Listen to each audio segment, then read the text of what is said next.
Watch this coastline. It looks like the scar of a split island or the edge of a moon. One would hardly guess that it is the seascape of a very civilized continent, Australia, the border of its most remote and untamed state, Western Australia.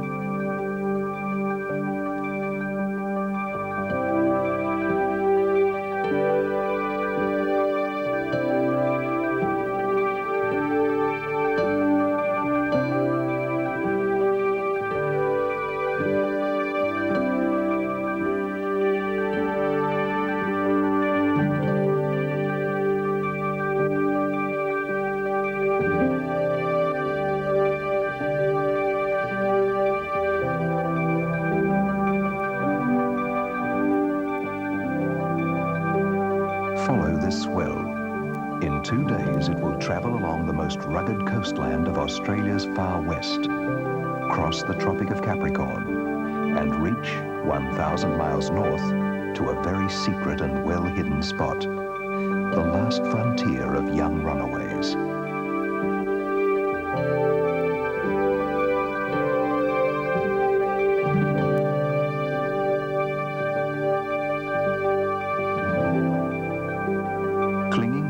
Of rock, battered by giant rollers of the Indian Ocean and unpredictable cyclones, a group of late adolescents, far from the suburban life, their families and schools, have invented their own lifestyle and formed a chosen tribe, sharing the same passion for surf, freedom and wilderness. They call themselves, with pride, Capricorn Drifters.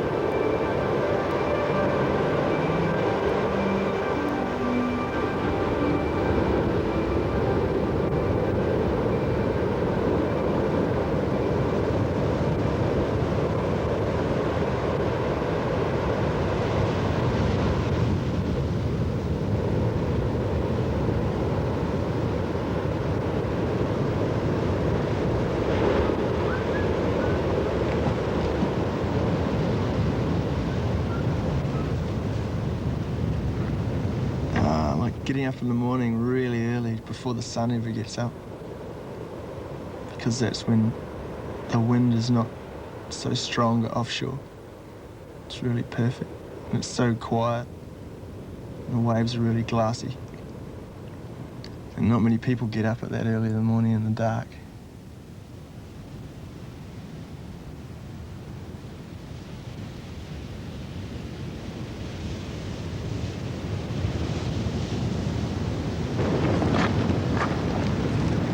Walking out the point, jumping down the keyhole and hopping on the water because it's really warm. And then coming in and having breakfast.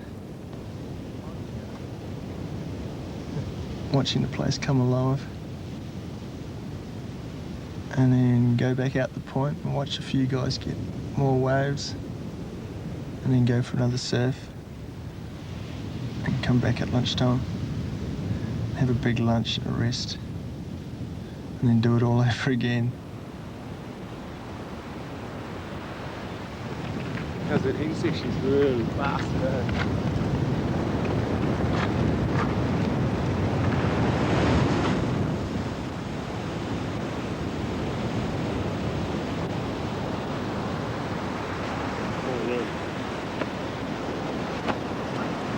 Alright.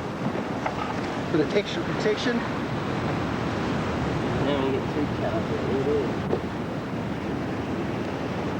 Daniel's got his food. Is it?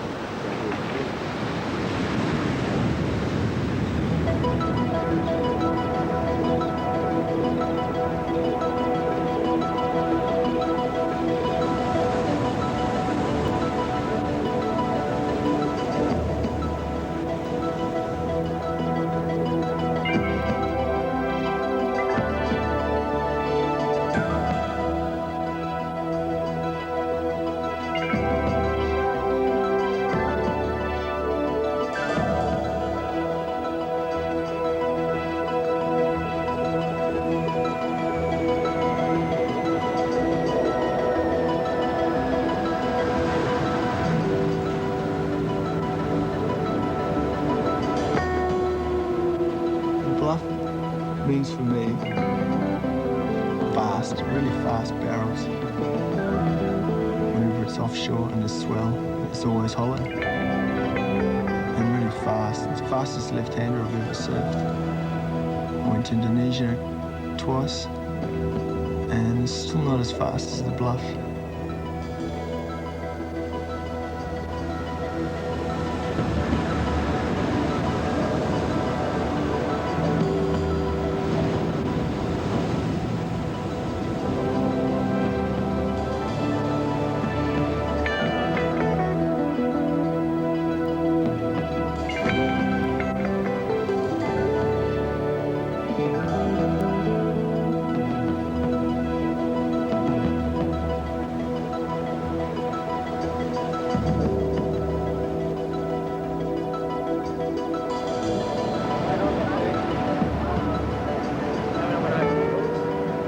The bottom of the shelf out there, or you could call reef, is just covered with sea urchins. And if you do stand on them, you'll get heaps of cuts.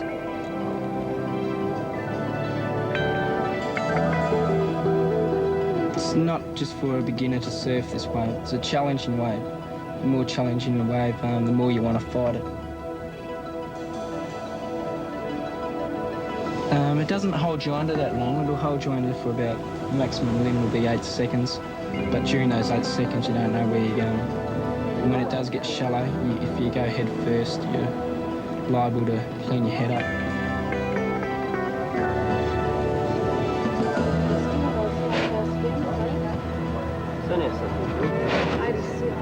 It's got a track up there.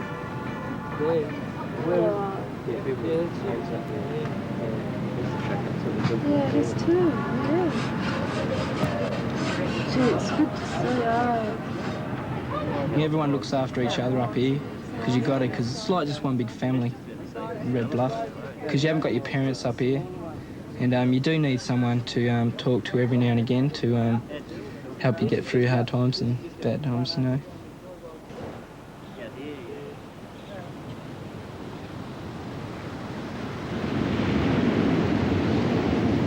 Phil's a good bloke to listen to because he knows a lot about this place. He knows more than a lot of people, so you know to listen to him. This tree, it suffered badly in the cyclone. It got very windburnt, and the last summer was a little bit too cruel for it. We had a lot of hot weather, and I need to trim it back to make it grow now. It virtually got burnt over the summer and burnt badly by the winds and the cyclone.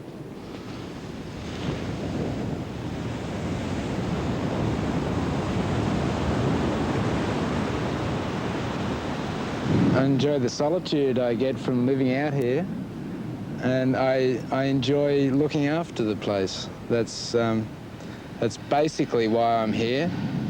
I first come here to go surfing, but since I've become the caretaker, I look after the place, and I feel great about that because it's in my heart to look after it, and it's something that comes natural to me after living here for quite some time. It's pretty easy to care for a place you really like.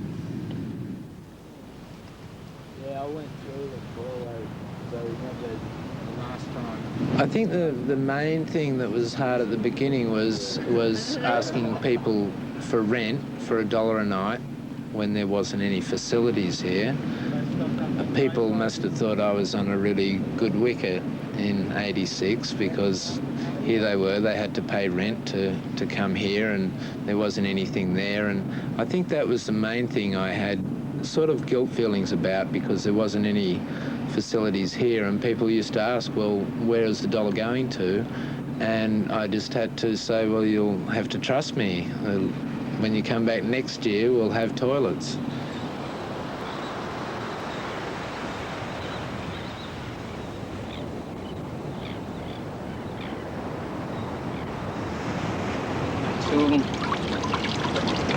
It's my 19th birthday tonight, and having a bit of a party over the next cave next door, and should be a few people coming in that.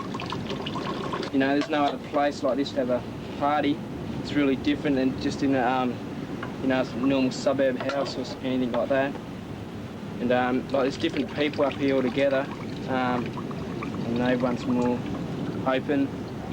I know, yeah, it'll be different. It should be good. It's the best place in winter in Australia, for sure. Because like on a day like today, you know, it'd be probably 27 degrees. It's about normal temperature up here.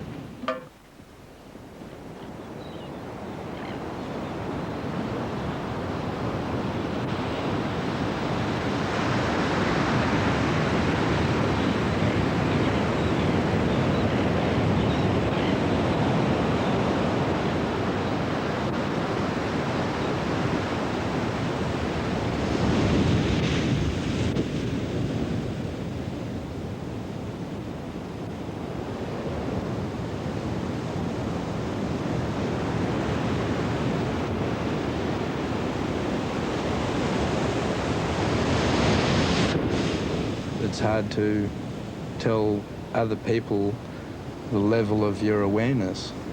Maybe one sensation they could probably liken it to is racing down a powder snow mountain in full control until you know the rhythm of the waves and the sets and everything, and you become really in tune with it. It's very unpredictable, and that's what you're riding every day, or every wave you take off on is different.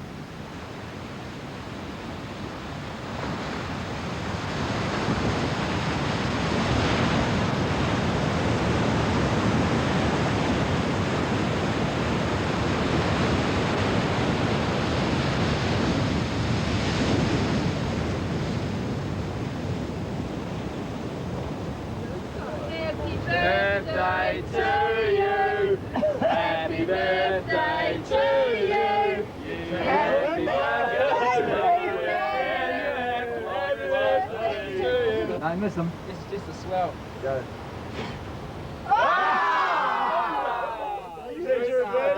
Loser.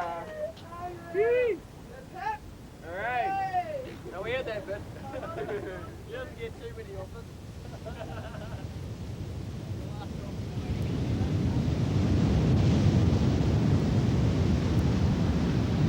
Okay, Eric, time to get up, mate. Surf's on. Time to get up. All right, up. Get up. Let's do it. Turtles, brother. Let's go. What's it looking like, Ben? Bit north, but maybe. Did it swell on out there? Or Have a look. we're going to get the binoculars out and check check the thing out. Have a look, old son. Get a stretch.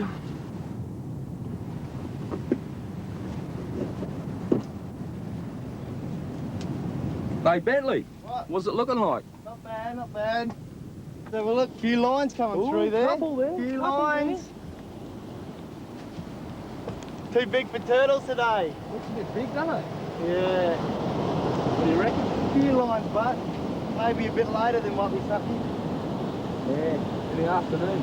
Yeah. More at the bluff at the moment still. Yeah. Desperados letting off. Hey? Desperate letting off.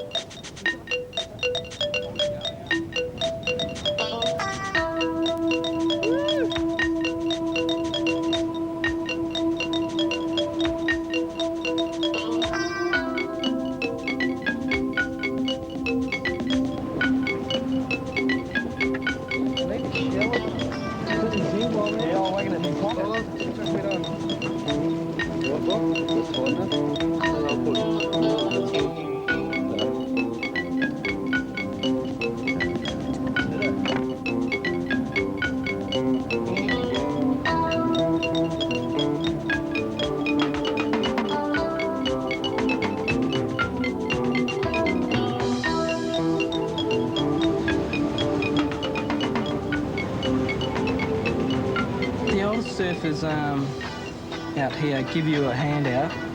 They tell you, where you should be sitting, when to take off, and they tell you the things that you shouldn't be doing. So that's a big help. This place you do need a bit of experience So yes, the older people do help you, but sometimes you don't listen to them when you should.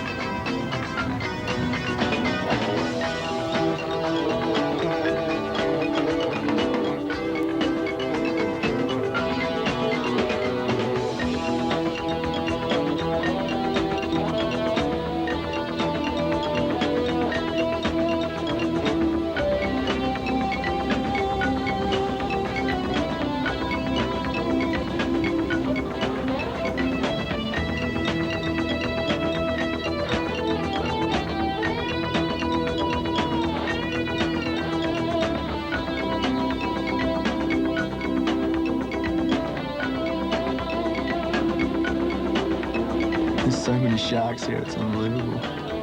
More sharks than any other place I've seen. I fear sharks when I see them really close to me. If you have to sit around with your legs dangling in the water when there's just 1 or 2 years out, it gets a bit scary. But as long as there's a few friends and the waves are consistent, you usually don't worry about them.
Come on over there. Get those cups going. Yeah. Wash them up. Not everyone can come here and live. Like you have to travel 2 hours to get your water and food, supplies. Not everyone likes it. I like how rough it is. You don't have shops right next to you. Phil's shop's good for his short, sharp feed. But everyone's got their different ideas of how they like to live at the bluff. Well, I've got a boat, so it's like, if I can't get on that boat... Prawn boats to go, I reckon. If I can get on there and laugh, I'll just hang it out, do some good hard work, I don't know. Yeah, let's go. You just got to be motivated in that, you know? When you're in there. 2 months in town. Yeah. Take the rest of the year off till Christmas time. Yeah. See? You can always pick tomatoes. Oh, that's just so bad. Yes, yeah. Pick tomatoes. Nah, out here. Yeah? Yeah, really, but they're really hot. They're really red hot tomatoes, eh? Like you pick one up and you break it open and it scalds you. It's Yeah, really right. hot. I heard about that. And like you're out in the sun all day. And it's only about $7 an hour. So you don't get, you got to work all day just to make some money.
drying the bone of a cuttlefish, just the backbone. They dry out and they come out really good. On flat days like this when it's onshore. Some guys play the guitar and some guys listen to music and that. And I just carve cuttlefish because it's the best thing to do. It relaxes me.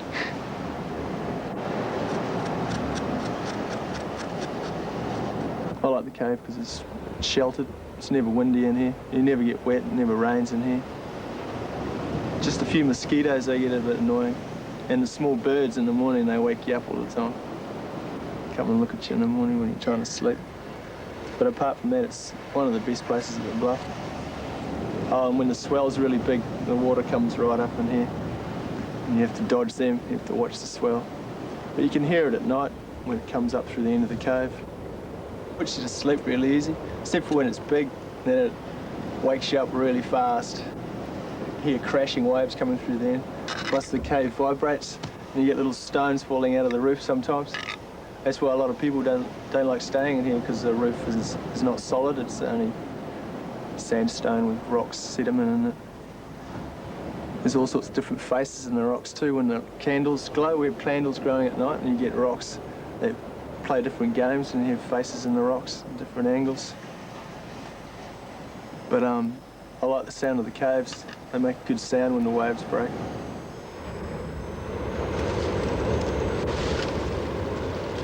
Every year I come up and save up my money and stay here as long as I can. And it's just a great place to be.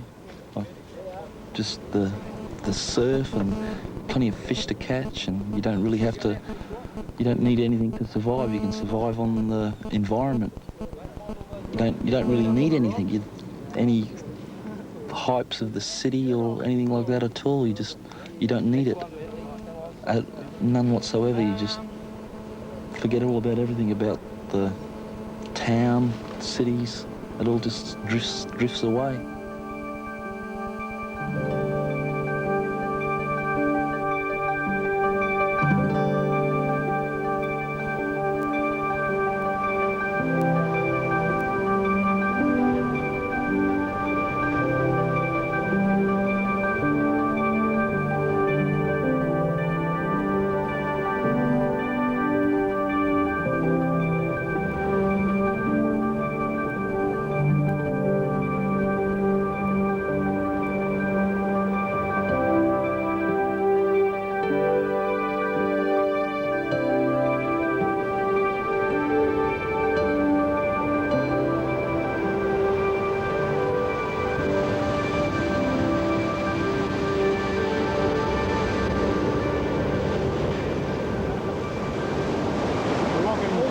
Photogenic, Bentley. I know, I don't like it, you know. In there. Wow. What do you reckon? We're in for a chance, you reckon? 15-0 hiding. 15-0 out the point with no clothes. In there. Hey, come on. Let's go. Let's go, come on. Come on, hey. You know what we're doing. On. Set it up. Steve, come on. the big boy comes through. Right, up the front. Right. Oh, he's blown it. Go on, whack him in. Yeah! Oh. Talk it up, you blokes, so we won't win. Okay, half time, 5 minute break. Come on. Get it over.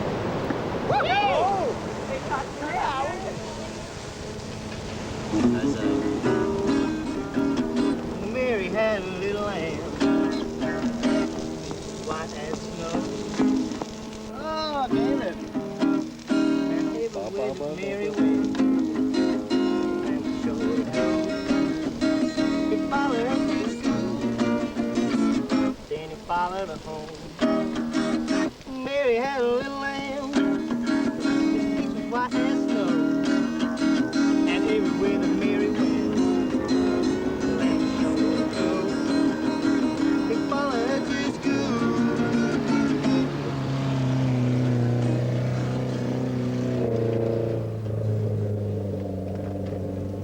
1 hour's drive from the bluff, along 80 kilometers of unforgiving coastline which very often claims vessels and lives, stretches Quobba Station, a sheep property whose sole boundary is the ocean.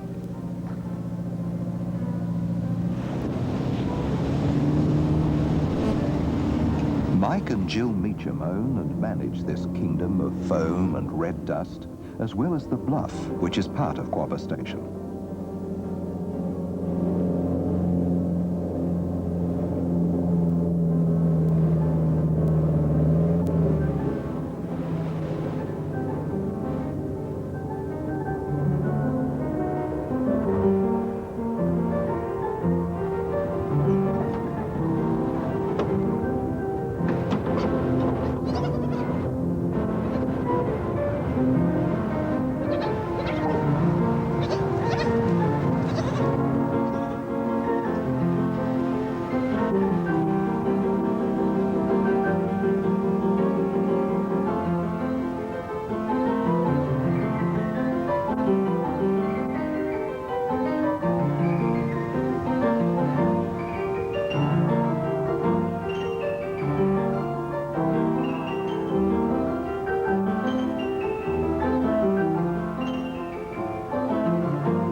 Well, to begin with, when we first got here 10, 11 years ago, we weren't really enthralled because they tended to just think that that place was their own, and they also didn't really care for it or look after it well enough, and consequently the environment suffered quite tremendously. And eventually we had this fellow who ended up living up there actually for 6 months of the year, called Phil Ogden, and he more or less said that he would like to be the caretaker of Red Bluff. And since then, things have really improved. The surveys that have come up there have been made aware of the environment, how fragile the coastal area is, and if they want to come, that they had to be prepared to look after this place as well. What I do enjoy, or what I do think is quite good about this land, is just being able to look out at the front window and see the ocean, see the ground, the vegetation, and not masses of other people around. It's lovely to have people around, but it's very nice to walk out and just look out there and see this beautiful country. Usually you get up when the sun sort of creeps up over the hills and you're still finishing off as the sun goes down at night. It's very busy just keeping the house going and feeding all the staff, people that come through, plus also the tourist cottages, which keeps me very busy, keeping them all up to date and ready for people to move in, and helping Michael when needed during shearing time or doing windmill runs, just when needed. Look at that.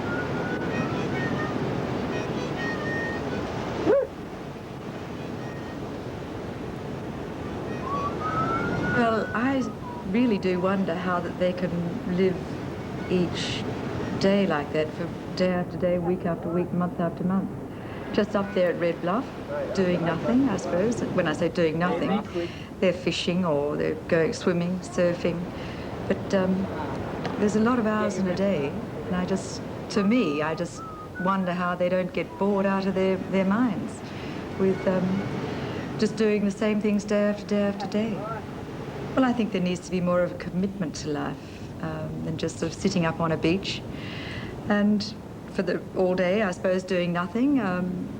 I guess I like at the end of the day to be able to look back and think to myself, well, I've achieved that, or I've done this, or that was great, or something like that. I can't believe that you get that same sort of feeling being someone living up at the Bluff.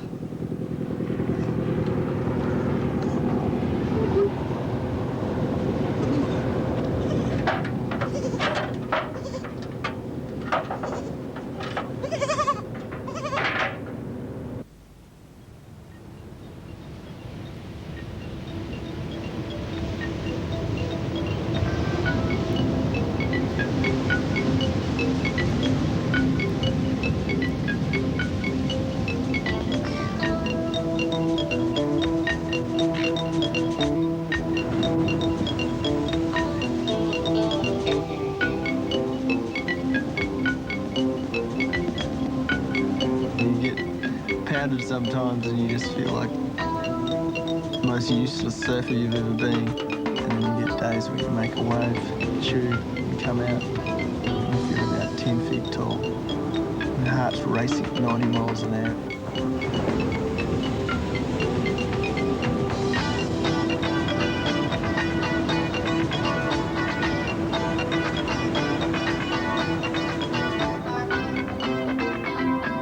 Most of the time you're left in awe of what's happened.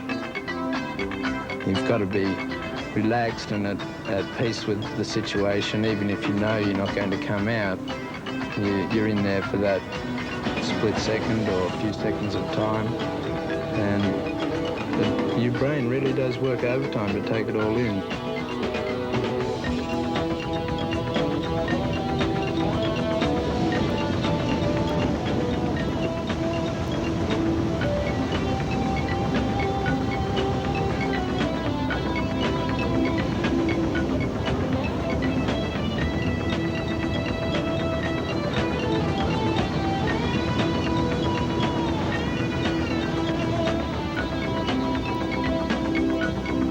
The bluff claims everybody. It seems to look after itself and claim people.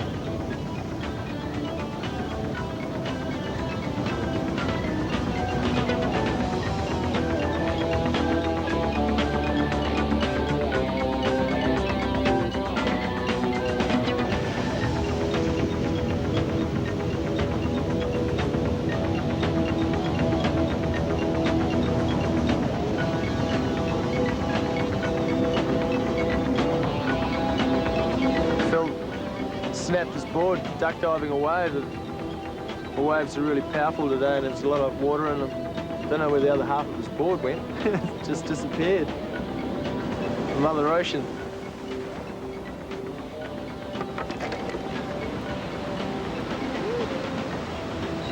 Oh, Bentley.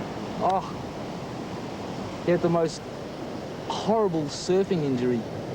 We were surfing up the coast, only 3 of us out, nobody out in the water, and we had a few waves each. I was sitting out on the back peak, and then all I could hear was Bentley screaming, "I'm blind, I'm blind." So I paddled over, and his surfboard had come out of the...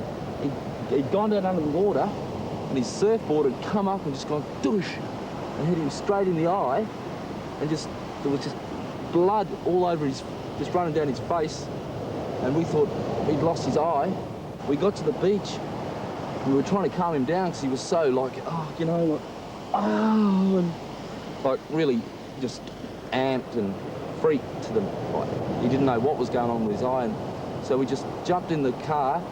Lucky we had a 4-wheel drive, else we would have had to carry him all over the sand dunes. And then we just raced him into town straight away, and then they had to do some microsurgery on the actual pupil of his eye to stitch that because that had been damaged also and in behind his eye. We went back the next morning and there's Bentley sitting in bed as chirpy as ever, the same old Bentley with just a patch over his eye, and they just stitched his eye up. Oh, it was just it was the worst surfing accident I've ever seen in my life.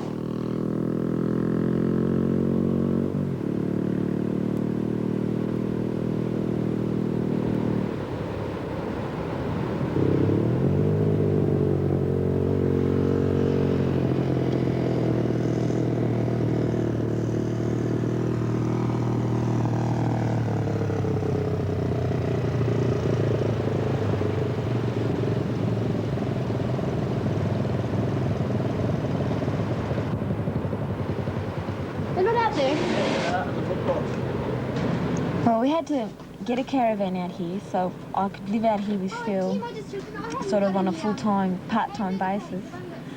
I mean, I really love cooking. I love being in the van most days. The only thing I find with it is that it's a schedule and it takes a lot of my time, you know, like you've got to be back by 10 o'clock to cook your cake so you're ready for 12 o'clock. It's a good sort of central spot and it's a great job. I mean, I've got the best view probably in the world. Oh, perfect. Jags. Couldn't I? Yeah, I suppose I've always been a loner. I mean, it's good out here because you get a chance to look at yourself, you know, and you get to look at your bad points and And especially living with Phil, you know, you get to know each other really well, you know, sometimes probably too well. But I think that's the beauty of it, because it teaches you about yourself, you know, which in the city sometimes you can override those things because you're just too busy doing other things to sort of, you know, notice your bad points or see where you could improve yourself, etc., you know.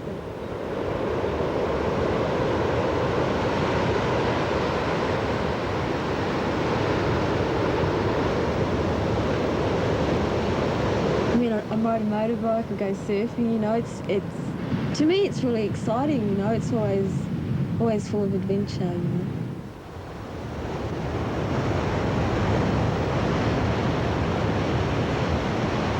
I'd say most of my friends are men, you know, I haven't got many lady friends. You know, sometimes it's hard, you know, you can't sit down and talk about clothes and makeup and all the rest of it.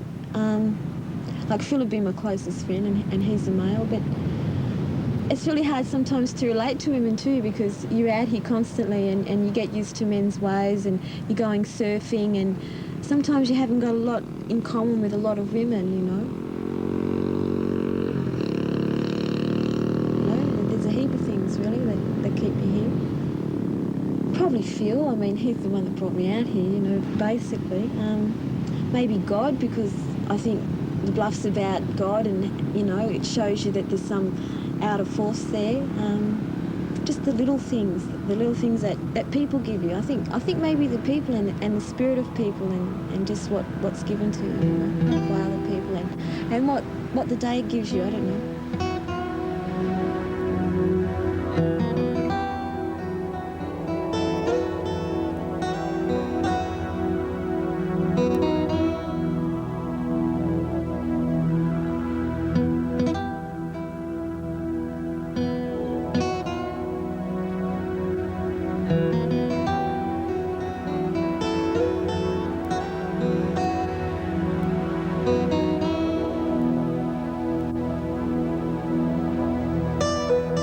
The harshness of the land just makes the place more beautiful. If it had coconut trees and beautiful Polynesian women, I suppose you could call it paradise, but it's a very, very barren, desolate area.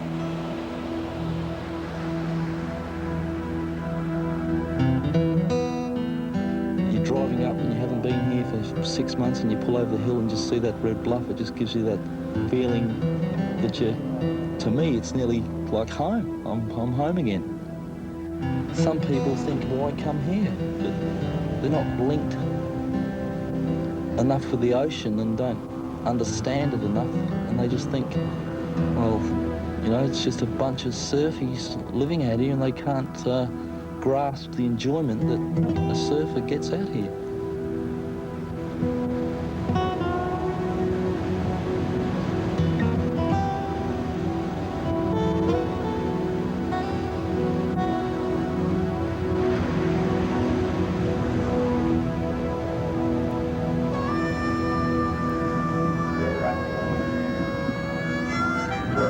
Two months ago or so, I was out surfing and a board rolled over and the fin chopped me in the head and cut all my head open. And some people said it was really bad. And I wasn't going to go to town to get it stitched up, so I asked this guy, and he said he'd stitched up his dog before, so I said, well, you're the man to stitch me up. He got just a normal needle and cotton and thread and put a couple of stitches in my head, which saved going all the way to town and back again for a couple of stitches.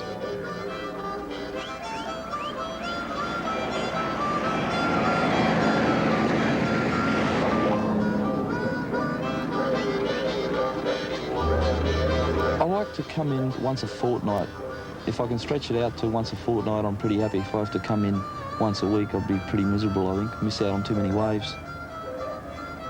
It usually takes me, well, an hour and 3/4 to get in, and then just throw my washing in the laundrette and race into the shopping centre and try and get my shopping done as quick as possible. Load up with fresh water and hopefully head back out the bluff with no too much drama in town.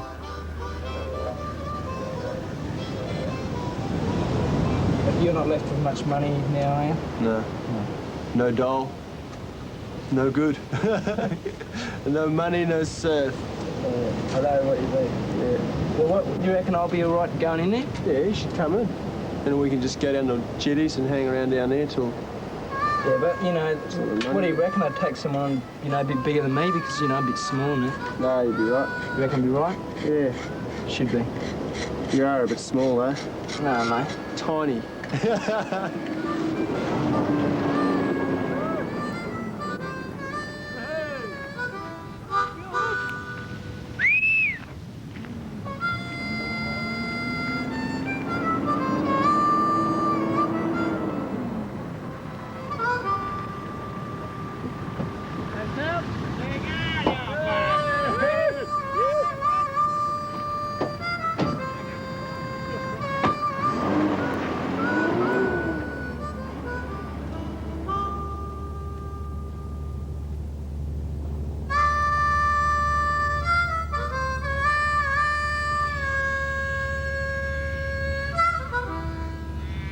Yeah, I've employed quite a few over the years. They usually do a pretty good job for me, and they're a good crew.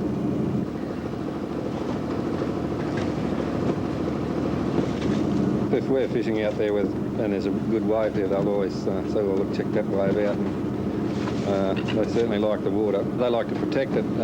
It's probably clashes a little bit with my interest as compared with theirs. They like to conserve the fish and everything, and we're sort of on the other side of the fence. We like to catch what's in it.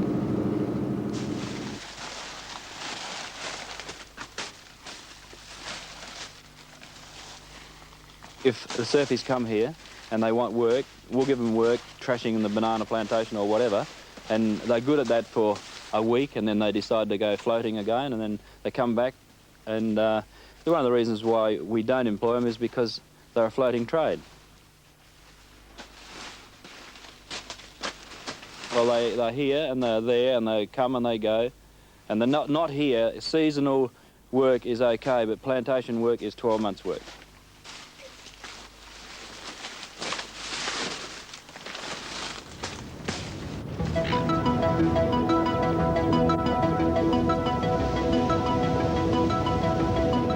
When you wake up in the morning, you may not even open your eyes, but you might hear a set. A set might even wake you up.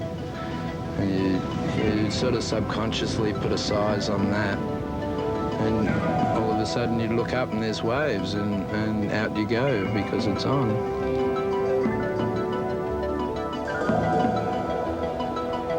Surfing creates a distinct breed of person. If the swell's on and the wind's right, the energy level's running high, and they're very impatient until they're out there amongst the surf.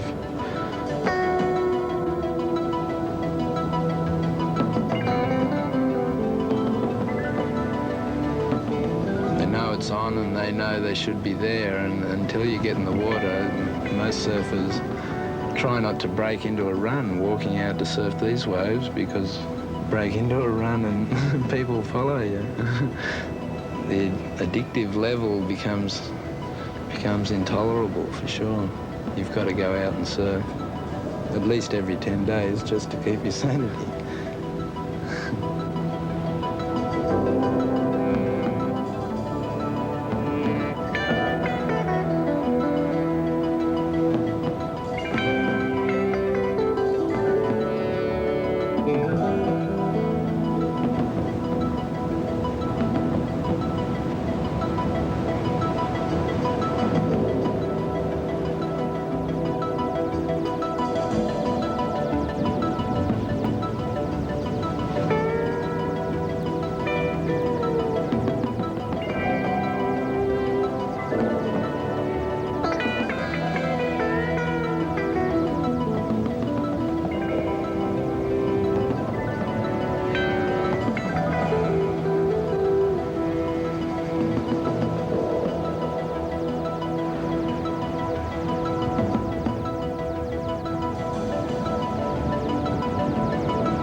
for ages, it seems, although it may only be 4 or 5 seconds.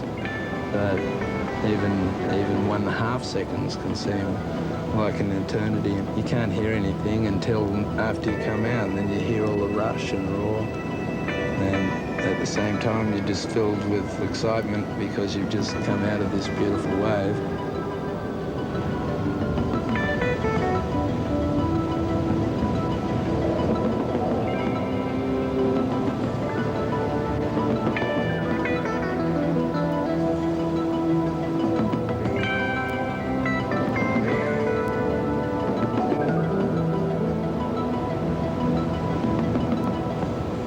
When you come out of the tube, a lot of the time you're just thinking about what's happened to you in the last few seconds, and what has happened to you in the last few seconds can quite often keep you going for months and months on end with no serve. You flash back to that time and you experience it all again. You know that you came through that wave, but it may seem impossible that you did it, but there you go, you've done it, and you think about that 12 months down the track, and it's still doing the same things for you.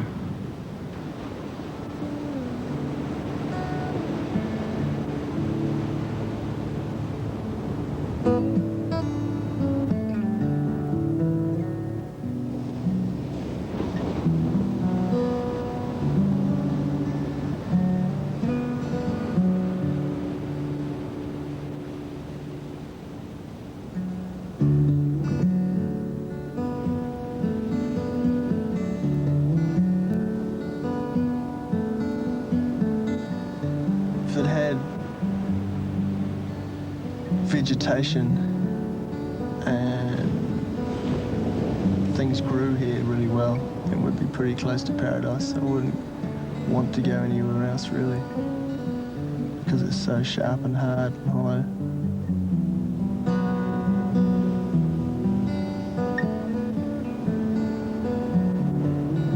But I wouldn't really say paradise,